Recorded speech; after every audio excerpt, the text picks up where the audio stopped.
হে everyone, আমি সৌরভ আর তোমরা দেখছো বইপাড়া। আজকে যেটা স্পেশাল সেটা হলো আজকে কোনো বই নিয়ে আমরা আলোচনা করব না, আজকে আমরা অনেকগুলো বই নিয়ে আলোচনা করব।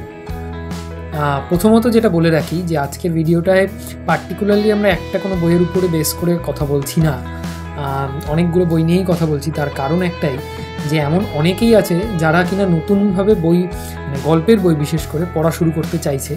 ইভেন এমন অনেকেও আছে যারা বই কিনেছে, পড়তে চাইছে এবং পড়ার পরে কিছু দূর পড়ার পরে দেখা যাচ্ছে আর পুরো বইটা পড়া হচ্ছে না।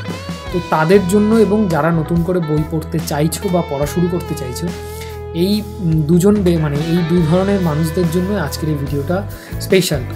তোমরা প্রথমেই কোনো আধুনিক লেখকের বই না কিনে বা এমন কোনো বই যেটা তোমরা শুনছো বারবার করে খুব ফেমাস এরকম গল্পের বই না কিনে পুরোনো একটু ক্লাসিক্যাল মানে আমাদের যেগুলো মনে করি ক্লাসিক সাহিত্য বা যেগুলো এখনও অবধি ক্লাসিক সম্পদ সাহিত্যে, যেমন ধরো রবীন্দ্রনাথ ঠাকুরের ছোট গল্প দিয়ে শুরু করতে পারো, সুকুমার রায়ের রচনা সমগ্র, তারপরে ধরো শরৎচন্দ্র চট্টোপাধ্যায়, লীলা মজুমদার, মহেশ্বেতা দেবী, মানিক বন্দ্যোপাধ্যায়, তারপরে ধরো সুবোধ সরকার, শীর্ষেন্দু মুখোপাধ্যায়ের কিশোর সাহিত্য, সুনীল গঙ্গোপাধ্যায়েরও কিছু কিছু ছোট গল্প আছে।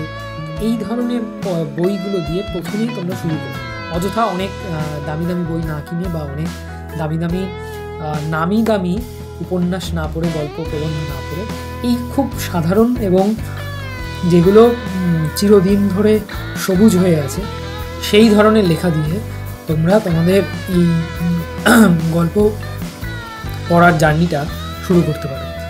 আর দেখা হচ্ছে এরপরে এক নির্দিষ্ট কোনো বইয়ের গল্প নিয়ে বা নির্দিষ্ট কোনো উপন্যাসের গল্প নিয়ে।